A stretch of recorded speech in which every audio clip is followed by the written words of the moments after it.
Whenever I describe my territory, I always say it's my home. To me, a home isn't four walls and a roof.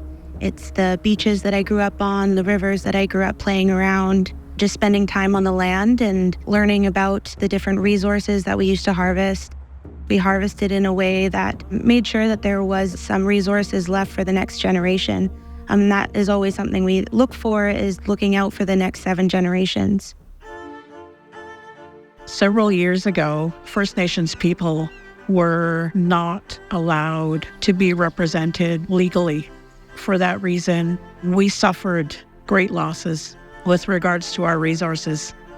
It was industrially logged throughout the 80s and 90s by the big forestry companies. Very little old growth was left, really, other than pockets at very high altitudes that was harder to get to. They took out really key critical habitat. We lost our entire population of the Indian River elk. That was devastating, because that was a major resource for us that sustained us throughout the wintertime. It's those economies that are polluting the inlet, that are placing the land and the air quality at risk today. We do not have the freedom to harvest the shellfish because it is so polluted. That freedom was taken away from us because of those losses. Tsleil-Waututh Nation does the work that they do. Today, our Treaty Lands and Resources Department does really important work to restore the inlet so that we can get back to where our ancestors were and how they lived off of the land. I've been working with Tsleil-Waututh for just over 6 years now. I started as a field technician over a year ago, I guess. Internally, we've grown to provide this amazing technical team of biologists, archaeologists, cultural specialists, and people who really, from the bottom of their heart, they know what the Tsleil-Waututh values are. And so we continually do surveys and assessments, monitoring these critical areas of importance for Tsleil-Waututh Nation so that we can know what it is and where the areas are that we need to restore and remediate to something that resembles what used to be. Our team does really valuable work to protect the resources that are still there and to bring back resources that have been lost.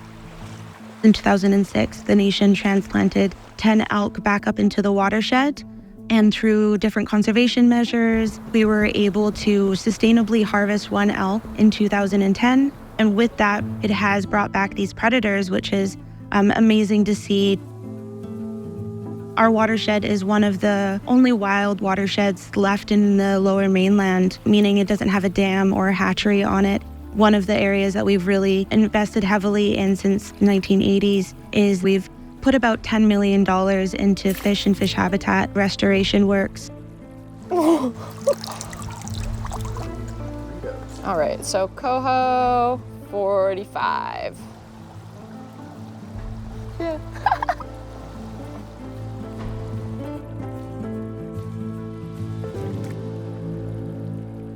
ílwətaʔł is an arm's-length forestry company established by the Tsleil-Waututh Nation back in 2004 to manage the nation's forestry assets, tenures, and operations. Everybody in the company has a really strong connection to the territory, and particularly the Indian River Watershed as the heart of the territory. We do a lot of detailed study on what are all of the ecological and cultural values on that piece of land. We map and document all of the creeks and the streams and any wetland areas, and then come up with how to protect those areas and balance that protection against ultimately logging some of the trees. My increased connection with the land has been through the opportunity to go out on the land and do some of that work. The importance of walking the land with people from the community is huge. It's a huge learning from day one and continues to be. It gives you a real appreciation of how to look at the land, not just from a Western scientific point of view. We need to remember that we are connected to this land, to this water, just as much as roots of a tree are connected to the soil or the salmon are connected to its river. I consider our territory as a part of my family because my connection runs that deep. It runs through my blood. The opportunity that I do get to spend time on the land with Tsleil-Waututh community members is quite unique.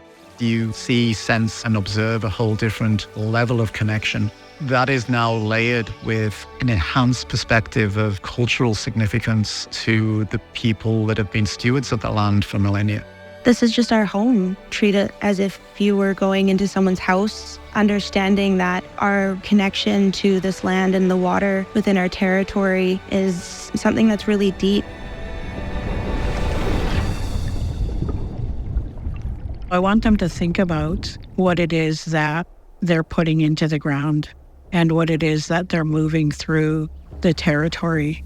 Think about the people who inhabited that land. Think about the generations yet to come. And that includes the generations of the workers who are constructing that project. Because it's not only Tsleil-Waututh that's going to be affected.